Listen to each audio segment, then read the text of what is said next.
Hi, folks. This is Don Meissner with the North Country Fishing Report. You know, if we're going to be ice fishing this time of the year, and this is the only time of the year we can do it, it's important that we understand that it doesn't matter whether it's winter, spring, summer, or fall. You've got to be where the fish are, or you're not going to catch them. And what is one of the most important elements I think that you should be able to understand is that fish need a place to live.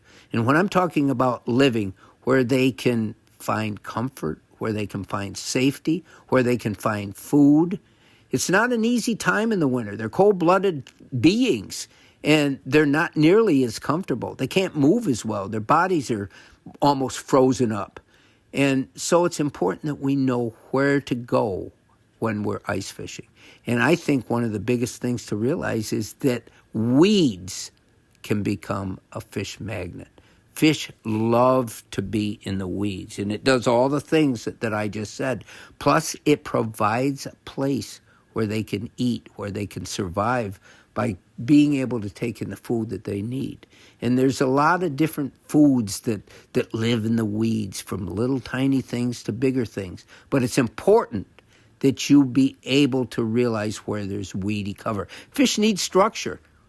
Again, they need some place that is different than other parts. That's where the bait's going to be. That's where they can get shelter. I mean, it's important. And not just weeds. If you could find a rock pile or a point, something different that separates it from the vastness of the water area.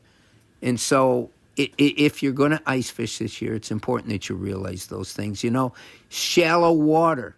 The fish are going to be shallower in the winter than they are any other time. They're going to move into these bays and be prepared for their spawning period, where they can build beds and so forth.